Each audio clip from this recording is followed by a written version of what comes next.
"We won't make it to your housewarming. Your sister needs some groceries," the text from my mom read. I stared at my phone screen for what felt like an eternity, watching the words blur as a familiar ache settled deep in my chest. For a moment, I considered typing out everything I wanted to say. All the years of disappointment and neglect condensed into one explosive message that would finally make them understand. Instead, I simply replied, "All good," and set my phone face down on the granite countertop of my brand new kitchen. My name is Grace, and I am 31 years old. I live in Asheville, North Carolina, where the Blue Ridge Mountains rise like ancient sentinels against the sky, and the air carries the perpetual scent of pine and endless possibility. I grew up in a small town about 4 hours east of here, the kind of place where everyone knew everyone else's business, and gossip traveled faster than wildfire through dry brush. I was the firstborn daughter in my family, which in most households would mean something significant. In mine, it meant I was merely the practice run before my parents got the child they actually wanted. My sister Brooke came along 3 years after me, and from the moment she drew her first breath in that hospital room, I became invisible. I do not say this with bitterness anymore, just the quiet resignation of someone who has spent 3 decades accepting a fundamental truth about her place in the world. Brooke was beautiful in a way I never managed to be, with delicate features and a porcelain complexion that made strangers stop my mother on the street just to comment on her gorgeous baby. I was plain, bookish, and entirely too serious for a young child. While Brooke charmed her way through every room she entered, I buried myself in books. While she collected friends and admirers like seashells on a beach, I collected scholarships and academic awards that nobody in my family bothered to acknowledge. The housewarming party was supposed to happen that very evening, and I had invited my parents a full 3 weeks in advance, giving them plenty of time to arrange their schedules. I had sent them the address with detailed driving directions, offered to pay for their gas money, even suggested they stay overnight in one of the guest bedrooms, so they would not have to make the drive back in the dark. My mother had said she would think about it, her voice carrying that distracted tone I had grown so accustomed to hearing whenever I asked for anything. My father had not responded to my invitation at all, which was typical of his complete disengagement from my life. And now, 6 hours before guests were scheduled to arrive at my home, I received this text message. Brooke needed groceries. My 28-year-old sister, who still lived at home with our parents, who had never held a job longer than 3 months, who could not seem to function without their constant intervention, needed groceries. And somehow, that mundane errand trumped my celebration of purchasing my first home. I walked slowly through my house, running my fingers along the cool granite countertops and the custom woodwork that I had spent months carefully selecting with my architect. The house sat on 12 acres of pristine mountain property, with floor-to-ceiling windows that overlooked a valley so breathtakingly beautiful it made my heart ache every single morning when I woke up and remembered it was mine. I had worked relentlessly for this moment. 15 years of grinding through entry-level positions, saving every penny I could manage, building a career in real estate development that had exceeded every modest expectation I had ever allowed myself to hold. This house was worth $4.5 million, and I had paid for it entirely in cash. But my parents did not know any of that. They did not know because they had never once asked about my life in any meaningful way. In their minds, I was still the quiet daughter who had left home at 18 and rarely bothered to come back for visits. They assumed I lived in some modest apartment somewhere, doing whatever it was I did for work. Real estate they vaguely understood when forced to explain my career to curious relatives. Something with houses, they would say dismissively. They had never visited my office, never met my colleagues or business partners, never shown the slightest genuine interest in the empire I was methodically building, while they poured every single ounce of their attention and resources into Brooke. The HGTV production crew had arrived 3 days earlier to begin filming. The network was producing a special feature on luxury mountain homes in the southeast, and my property had been selected as one of 3 magnificent estates to be showcased. I had debated internally for weeks about telling my parents about the upcoming episode, imagining their shocked faces when they finally realized the true scope of what their overlooked daughter had accomplished entirely on her own. But something deep inside held me back from sharing this news. Maybe it was stubborn pride that refused to beg for their attention anymore. Maybe it was hard-earned self-preservation after decades of disappointment. Or maybe I simply knew with bone-deep certainty that even this remarkable achievement would not be enough to shift their attention away from their precious Brooke for more than a fleeting moment. My best friend Megan arrived an hour before the party was scheduled to begin, her arms overflowing with gorgeous flower arrangements and her face full of barely concealed concern. We had met during our freshman year of college, two fiercely ambitious women who refused to let anything or anyone stand in the way of our dreams. She was now an incredibly successful architect with her own thriving firm, and she had actually helped me design some of the custom architectural elements in this very home. Megan knew my complicated family situation better than anyone else in my life, having witnessed countless disappointments over our 13-year friendship, and when I silently showed her the dismissive text message from my mother, she shook her head slowly with the bone-deep weariness of someone who had heard this exact story far too many times before. "They are not coming," she said flatly. It was not a question requiring an answer. "Brooke needs groceries," I replied, my voice carefully neutral. Megan set down the elaborate flower arrangements on my kitchen island and pulled me into a tight, fierce hug that communicated everything words could not express. "They're tremendous loss, Grace. Just look at this incredible place. Look at everything you have built completely on your own. If they cannot see your worth after all these years, that is entirely a reflection of their own limitations, not yours." I nodded against her shoulder, swallowing hard against the stubborn lump forming in my throat. She was absolutely right, of course. Megan was always right about these things, with her clear-eyed perspective unclouded by the desperate need for parental approval that still plagued me despite my best efforts. But knowing something intellectually and actually feeling it emotionally are two entirely different experiences. Part of me, that wounded little girl who still lived somewhere deep inside my adult heart, still craved their approval with embarrassing intensity, still wanted desperately to be the daughter they celebrated and bragged about, instead of the one they perpetually forgot existed. As I watched through my windows, the afternoon light began its slow golden transformation into evening, and I knew the party would begin soon without them. I grew up in a house where love was rationed like precious wartime supplies, and Brooke always received the larger portion without question. I genuinely do not remember a single birthday celebration where she did not find some way to make my special day about herself instead. When I turned 16, she threw an elaborate tantrum because she wanted the exact same chocolate cake I had specifically requested, even though her own birthday was still 3 whole months away.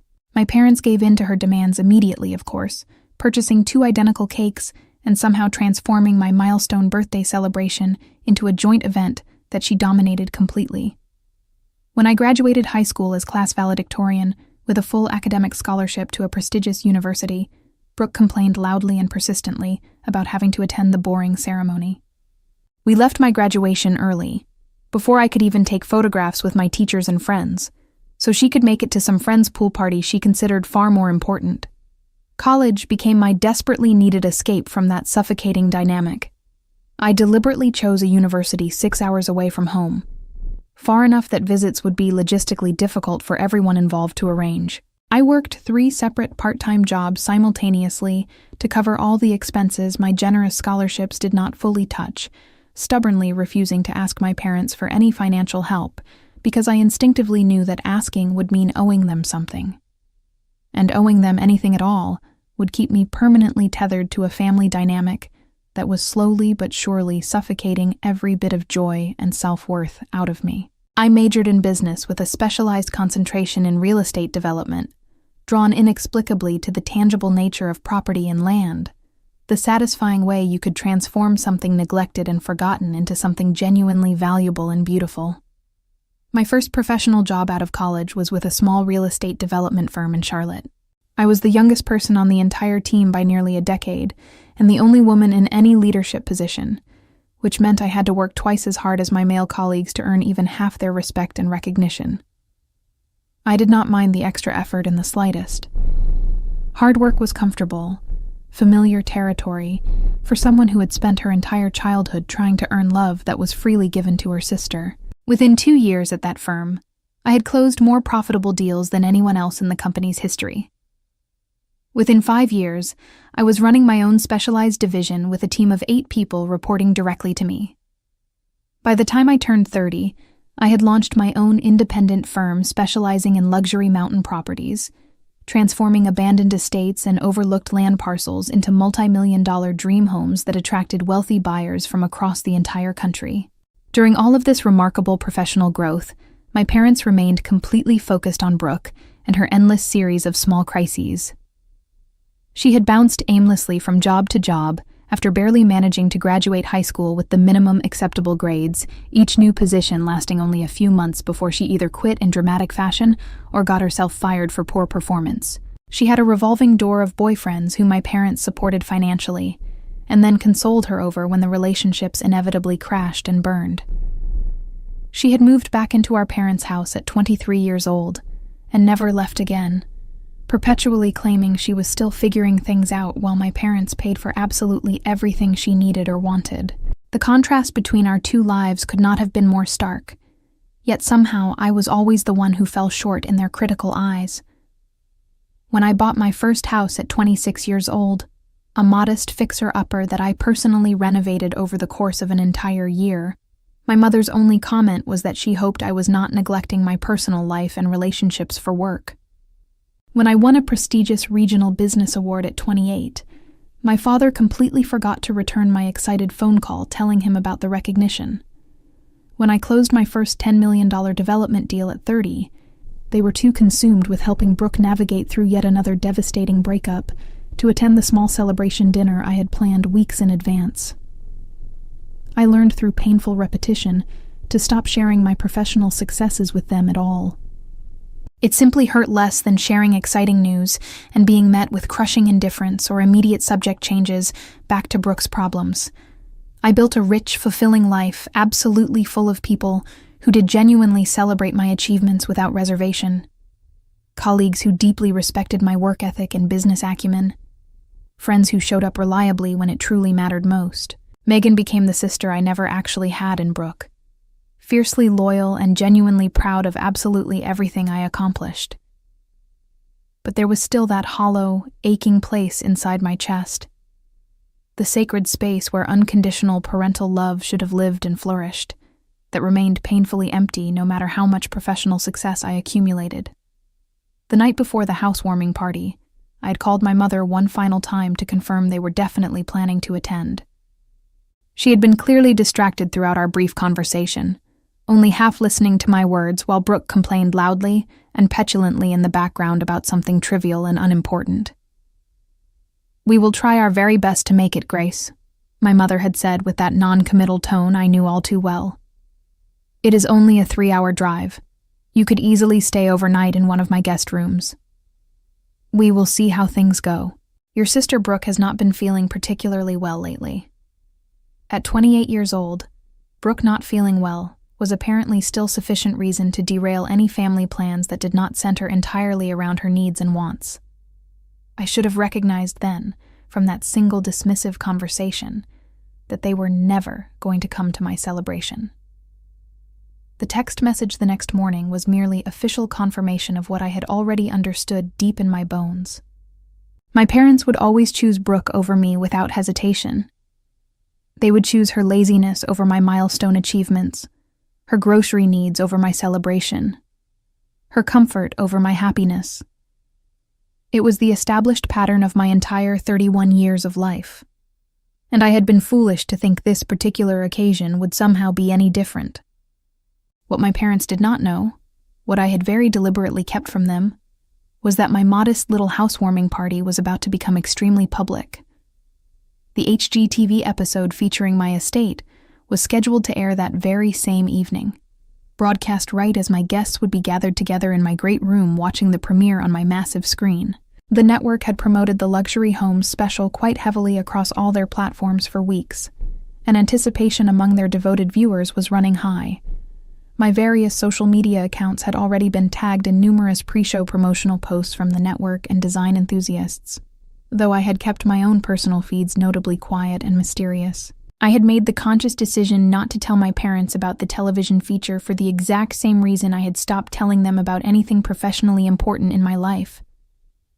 Their inevitable reaction, or more likely their complete lack of meaningful reaction, would only cause me unnecessary pain. But as I received that dismissive text message about Brooke's grocery needs, something fundamental shifted inside my chest. For the first time in my entire life, I did not feel the familiar sting of hurt and rejection. I felt something entirely new, something much closer to calm anticipation. They had freely chosen to miss this moment, just like they had freely chosen to miss every other significant moment that had ever mattered to me. But this particular time would be different. This time, they would not be able to simply ignore the overwhelming evidence of my success. This time, the entire world would see exactly what they had stubbornly refused to acknowledge for 3 decades. And I had decided I was going to let them discover all of it completely on their own terms, without any warning from me.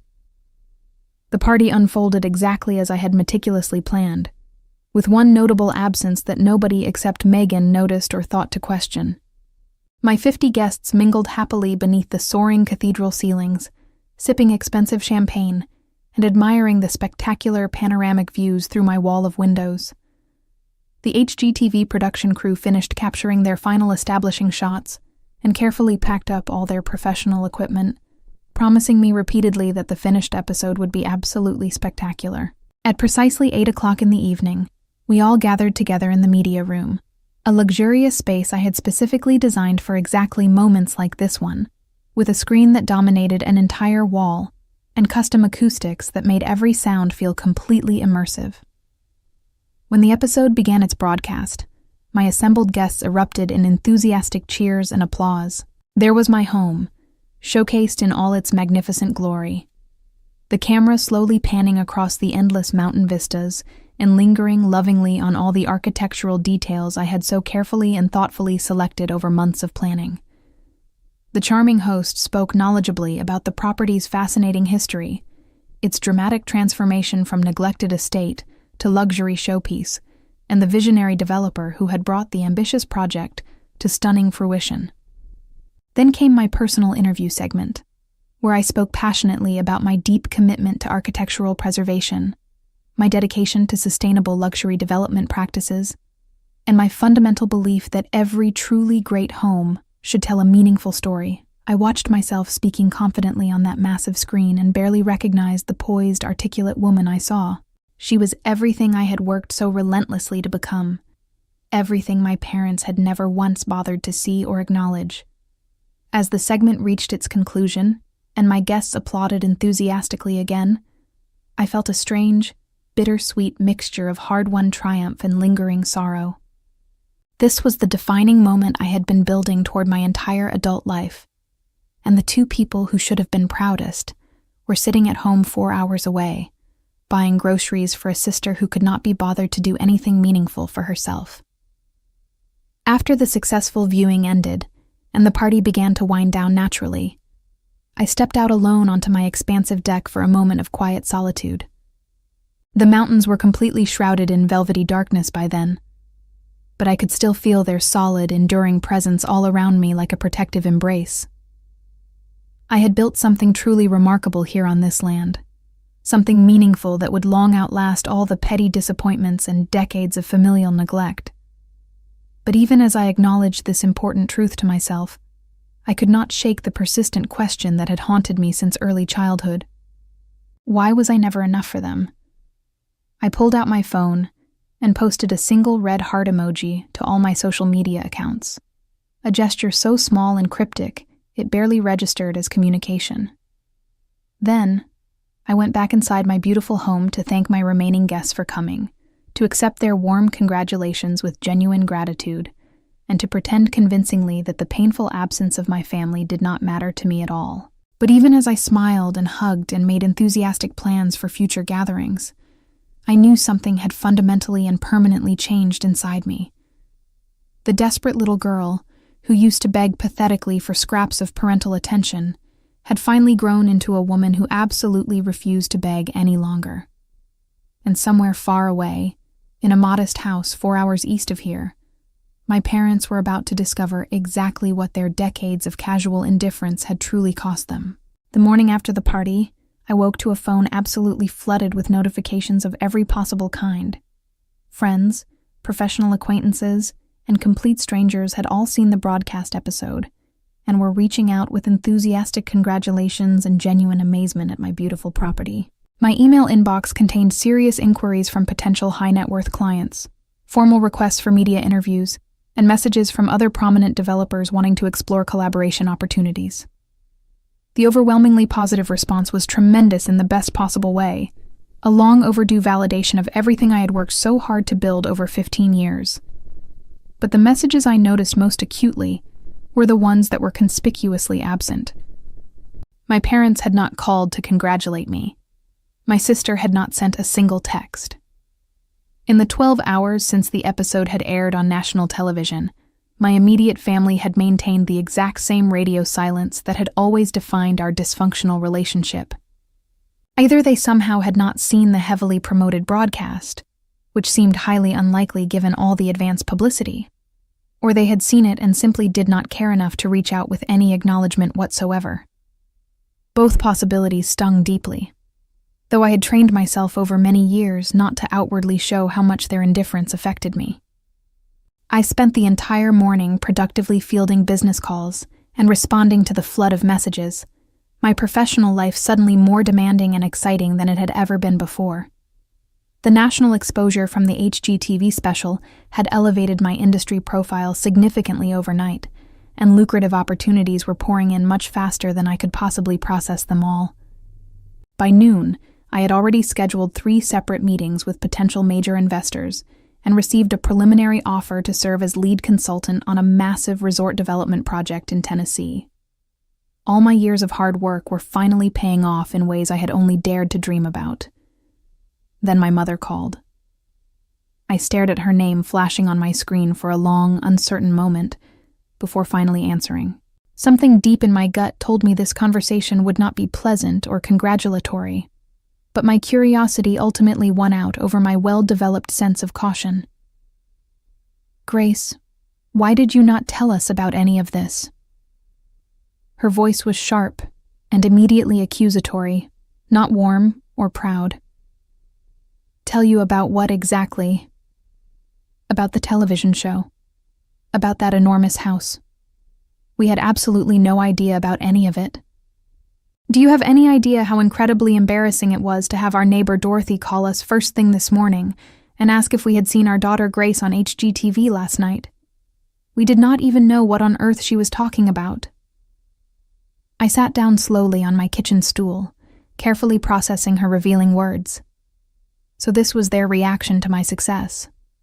Not pride in my accomplishments. Not heartfelt congratulations for my achievement. Pure embarrassment that they had been publicly caught not knowing anything about their own daughter's remarkably successful life. "I invited you to the housewarming party," I said, keeping my voice deliberately even and controlled. 3 full weeks in advance. I gave you plenty of notice. You chose not to come. You never told us it was going to be broadcast on television.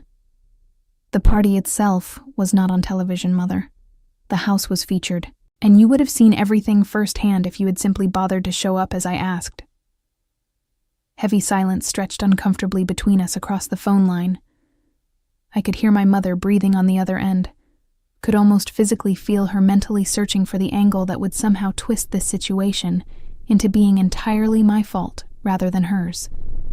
"Your sister is very upset about all of this," she finally said, her voice carrying that familiar defensive edge. Of course Brooke was upset. Brooke was perpetually upset about something or other, and her feelings always took absolute precedence over mine in our family hierarchy. "Why exactly is Brooke upset?" "Because you have clearly been hiding your considerable success from the entire family. She feels deeply betrayed by your secrecy." I actually laughed out loud then, a sharp, bitter sound that surprised even me with its intensity. "She feels betrayed?" I have been sincerely inviting you both to every single significant event in my life for well over a decade now, and you have manufactured convenient excuses to skip every single one without fail. I eventually stopped telling you about my professional accomplishments because you never cared enough to genuinely celebrate any of them with me. If anyone in this family has legitimate standing to feel betrayed, it is definitely me. That is simply not fair, Grace. We have always fully supported you in everything. Then name one specific thing you have actually supported me in. Just one. Name one graduation ceremony you actually attended in person. One award ceremony you showed up for. One professional milestone you genuinely acknowledged with any enthusiasm. I will wait here patiently for your answer. More painful silence. The heavy weight of it was almost physically unbearable. You have always been so fiercely independent, my mother said finally, her voice noticeably smaller now. You never really seemed to need us for anything. I absolutely needed you. I needed you desperately. I just eventually stopped showing that need because every single time I reached out for connection, you chose Brooke over me instead. Yesterday was supposed to be genuinely important to me, and you casually skipped it because she needed groceries. She is 28 years old, Mother. She is fully capable of buying her own groceries like any other functional adult. Your sister has her own struggles that you do not understand. Her struggles are that she has never once had to genuinely try at anything because you do absolutely everything for her without question. That is not actually struggling, Mother. That is being completely enabled by parents who refuse to let her grow up and face natural consequences. I heard my mother take a sharp, offended breath.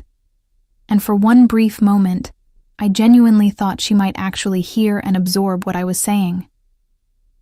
Then her voice hardened again noticeably, slipping back into the familiar defensive tone that always emerged automatically whenever anyone dared to criticize precious Brooke.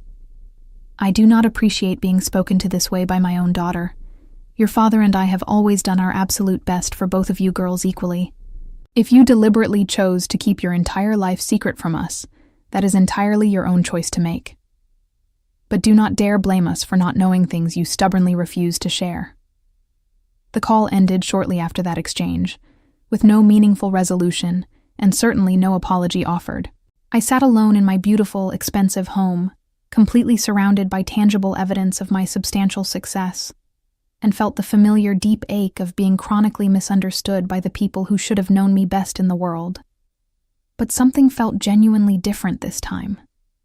Usually, these frustrating conversations with my mother left me feeling emotionally drained and shamefully defeated, obsessively questioning whether I was somehow at fault for our terrible relationship. Today, I felt unexpected clarity instead. My mother had clearly revealed exactly where her true priorities permanently lay, and for once in my life, I was not going to twist myself into painful knots trying desperately to earn approval that would obviously never come. I did not call them back with an apology. I did not send a groveling text message trying to smooth things over. Instead, I focused entirely on my work, on the fulfilling life I had built completely without their help or support. If they genuinely wanted to be part of my world going forward, they certainly knew where to find me.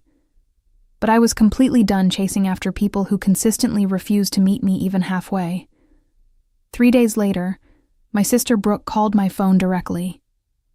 She and I rarely spoke to each other without our parents mediating the conversation, our relationship having been defined almost entirely through their involvement since childhood. Her voice was immediately hostile and aggressive from her very first word. You think you are so much better than everyone else, do you not? Hello to you too, Brooke. Mom told me all about your fancy mansion, about you being featured on national television, about how you basically told her straight to her face that she was a terrible, neglectful parent. That is not even close to what I actually said. You made her cry, Grace. Our mother. Is that what you wanted to accomplish? To deliberately hurt our own mother and make her feel terrible about herself? I took a slow, deep breath, consciously reminding myself that engaging with Brooke's manufactured drama was never productive. She absolutely thrived on conflict. on positioning herself as the innocent victim in every conceivable scenario. I had watched her successfully deploy this manipulation tactic our entire lives together. I simply told her the honest truth about how I felt.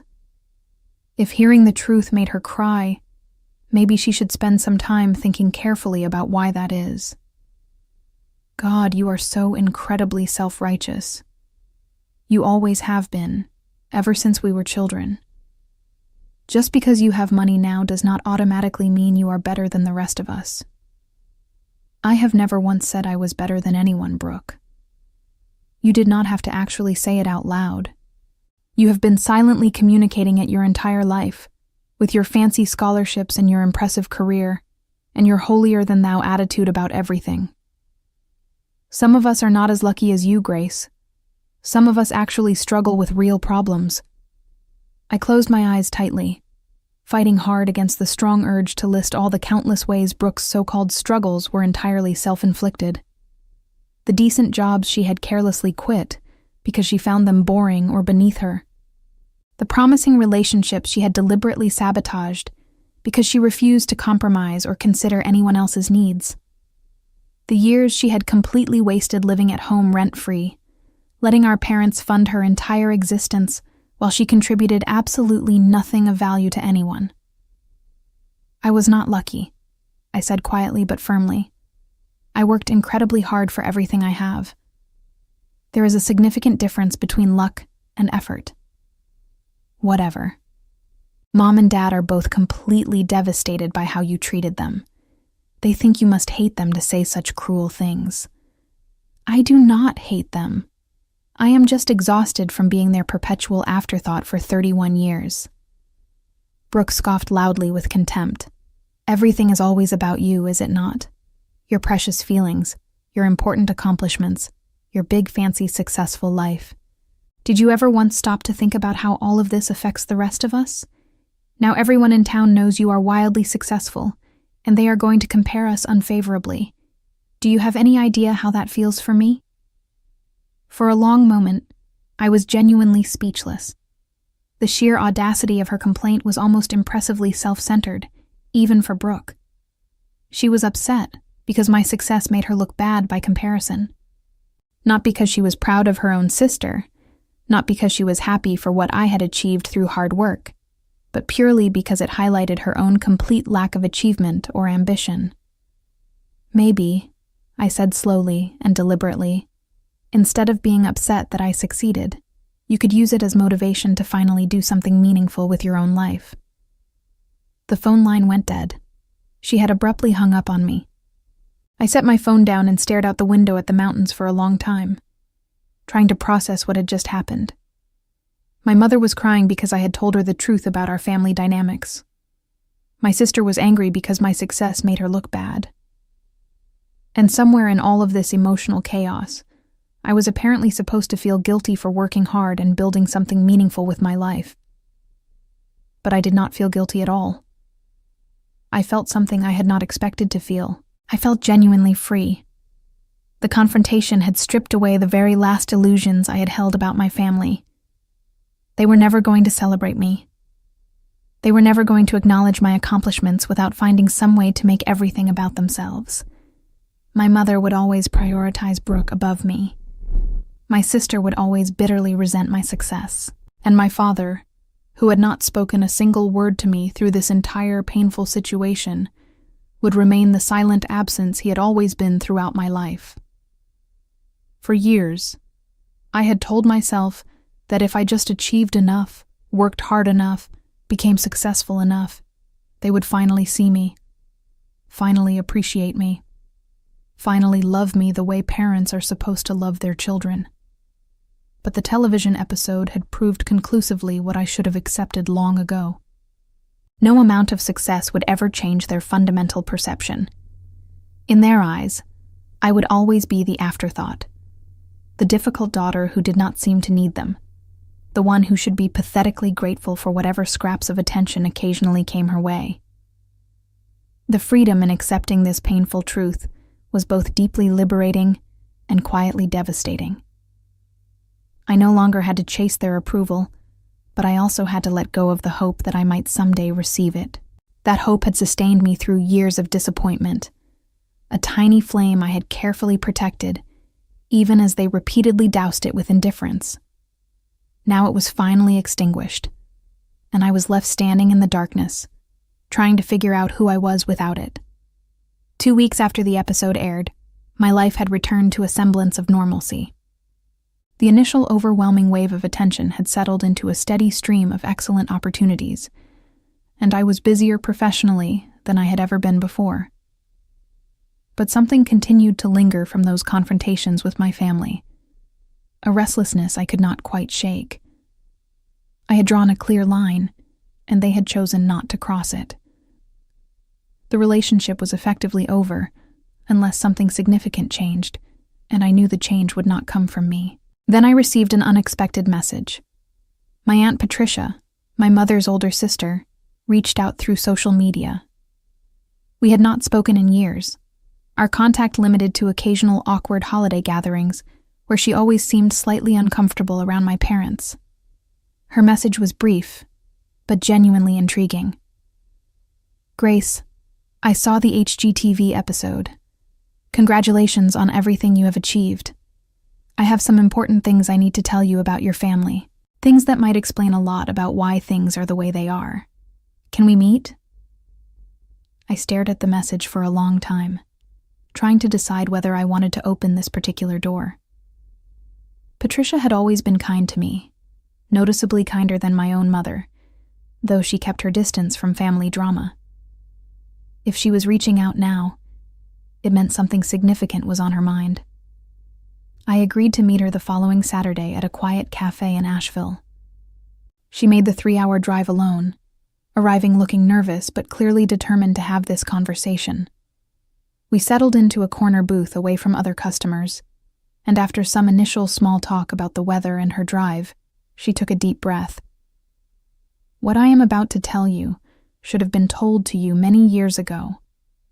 I argued with your mother about it repeatedly, but she absolutely refused to discuss it. I have carried this guilt for so long now, and when I saw you on that television show, so incredibly successful, and so clearly alone in that success, I knew I could not stay silent anymore. My heart began to race. What are you talking about? Patricia looked down at her untouched coffee, gathering her thoughts carefully. Your mother and I had different fathers. You knew that already. But what you do not know is that your grandmother heavily favored me in exactly the same way your mother favors Brooke. I was the pretty one, the easy one, the one who got all the attention and praise. Your mother grew up feeling completely invisible and fundamentally unloved. She swore to herself that she would never do that to her own children. But she did exactly that to me. Yes, and the reason is complicated and painful. Patricia finally met my eyes directly. When you were born, you looked exactly like our mother. Same facial features, same expressions, same mannerisms as you grew older. Your mother loves you, Grace. I truly believe that. But she also sees her own mother in you, the woman who made her feel worthless and invisible, and she cannot seem to separate the two images in her mind. So she overcorrected with Brooke, determined to never make another child feel the way she felt growing up. I sat in stunned silence, trying to process this revelation. My mother's neglect was not random or simply preferential. It was rooted in deep trauma, in a wound so profound she had transferred it onto her own innocent child without even realizing what she was doing. She punished me for looking like someone I never even knew, I finally said. Patricia nodded, tears forming in her eyes. I should have told you sooner. I should have fought harder when I saw what was happening. But your mother and I had our own unresolved issues, and I let that prevent me from doing the right thing. Why tell me now? Because I saw you on that television show, and I saw a woman who had succeeded despite everything stacked against her. But I also saw someone who looked lonely, someone who deserved to understand that she was never the problem. Your mother's inability to love you properly was never about you, Grace. It was always about her own broken heart. I did not know what to do with this information. Part of me felt genuine compassion for the wounded child my mother had once been. Part of me felt rage that she had inflicted her unresolved pain on me rather than seeking professional help. And part of me felt a strange sense of validation. I had not imagined the disparity. I had not been oversensitive or ungrateful. There had been a real reason for everything, even if that reason was deeply unfair. Patricia and I talked for hours. She filled in details about our family history, about patterns of favoritism that had repeated across generations. She apologized repeatedly for her years of silence, and I found myself forgiving her, even though I was not entirely sure I should. By the time we parted, the sun was setting behind the mountains, painting the sky in shades of orange and pink. I drove home feeling different than I had that morning.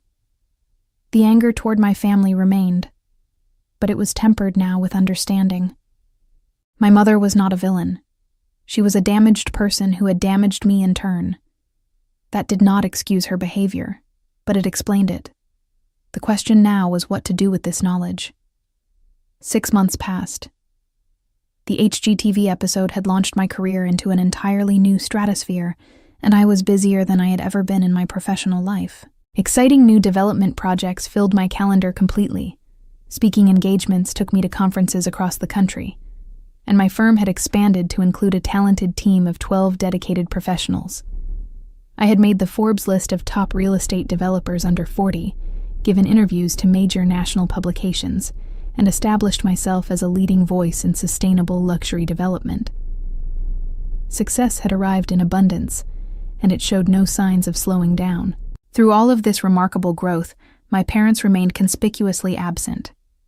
After Patricia's revelation, I had half expected my mother to reach out, to acknowledge the painful patterns that had shaped our relationship.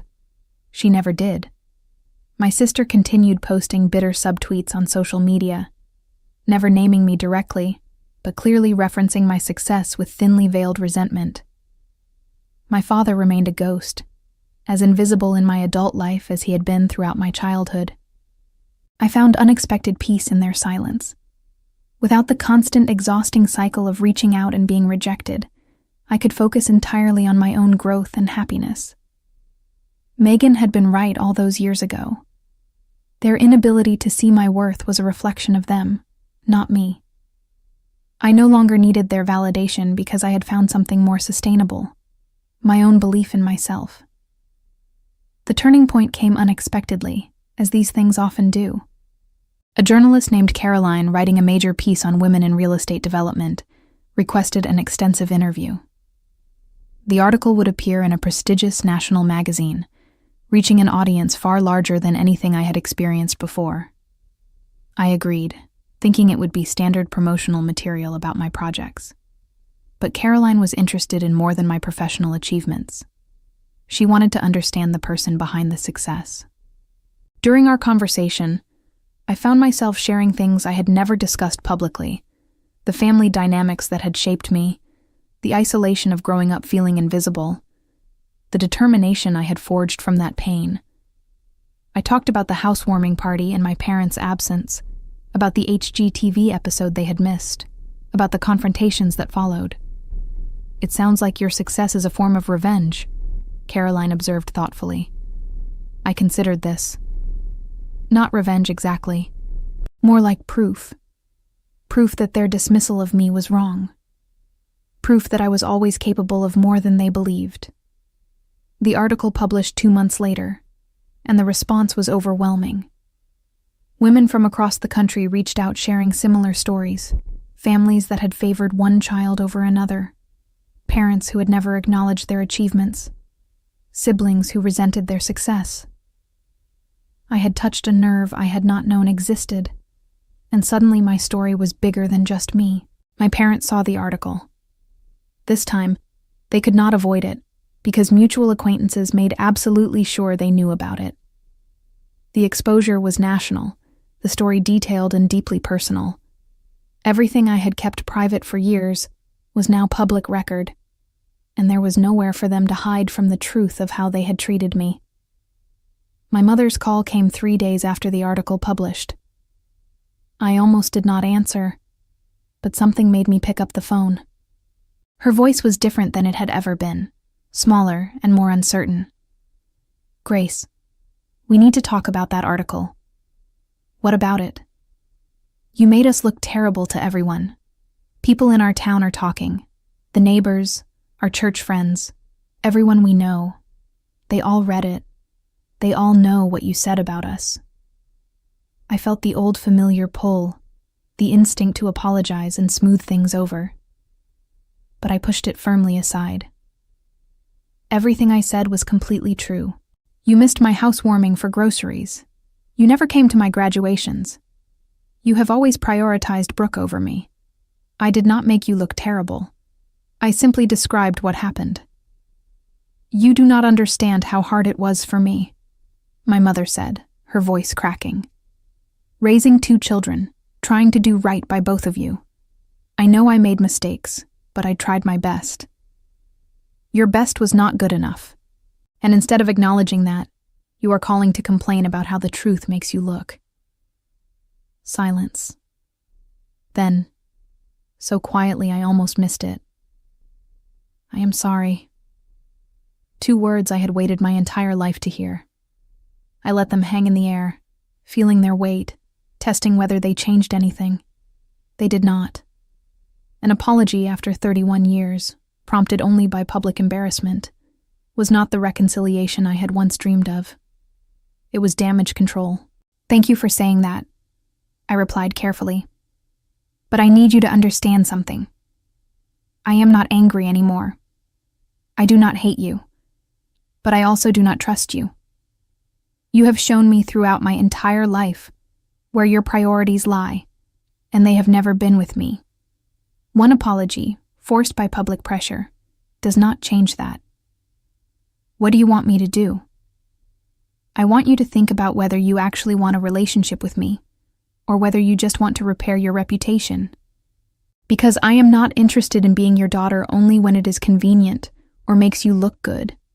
If you want to be part of my life, you need to show up consistently, celebrate my successes, and treat me like I matter.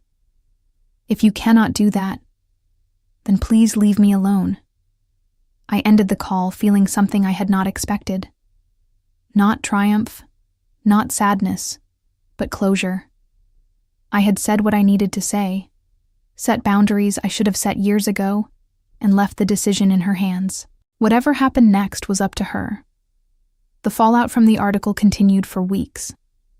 My sister posted a lengthy social media response calling me a liar and attention seeker, which only drew more attention to the original article and made her look petty and defensive.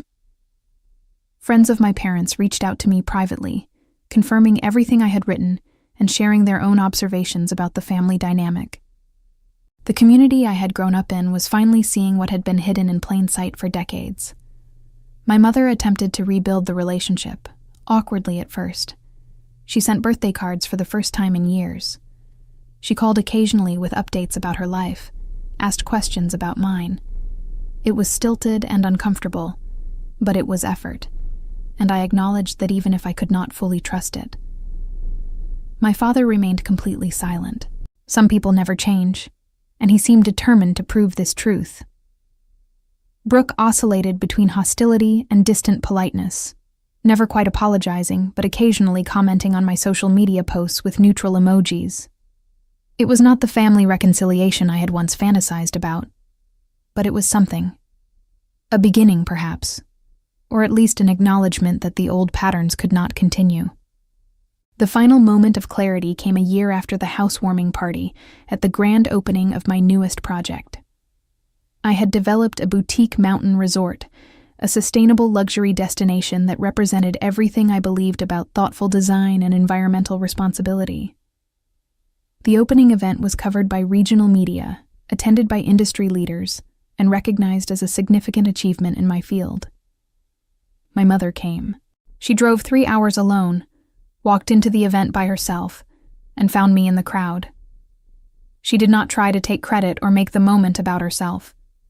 She simply hugged me, told me she was proud, and asked if I could give her a tour of the property. It was such a small gesture, but it was also everything I had ever wanted. Recognition, presence, effort. I showed her around, pointing out features I had designed, explaining my vision for the space. She listened, asked questions, and seemed genuinely interested. At the end of the tour, standing on a terrace overlooking the valley, she turned to me with tears in her eyes. "I wasted so many years," she said. "I cannot get them back, and I cannot fully explain why I did what I did. But I am here now, and I want to do better." I nodded, not quite ready to fully forgive, but willing to allow the possibility. Healing would take time, if it happened at all. But for the first time, I believed it might be possible.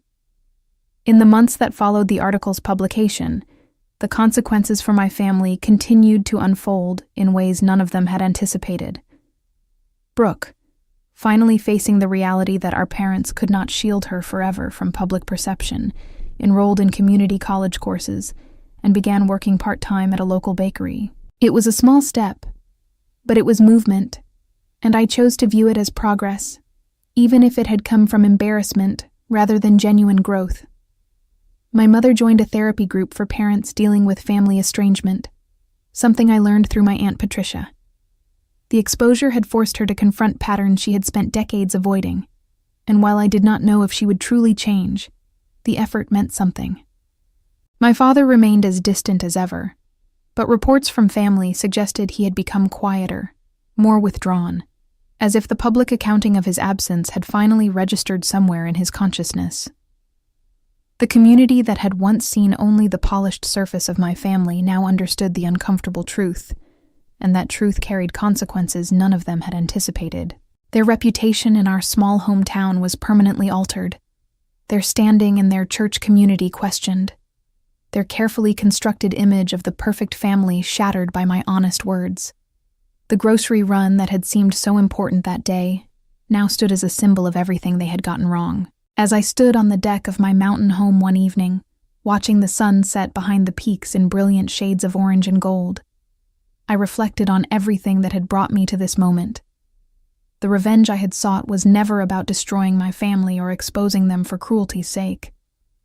It was about being seen, finally and fully, by people who had looked past me my entire life. The HGTV episode, the article, the public acknowledgement of my success, these were not weapons I had wielded with malice. They were mirrors, reflecting back to my family exactly what they had refused to see for 31 years. I had built an extraordinary life, one filled with purpose, beauty, and people who genuinely loved me without conditions or reservations. And I had done it without their help, their support, or their belief in me. Looking back on this journey, I realized that the greatest revenge was not the public exposure or the uncomfortable reckoning my family had faced.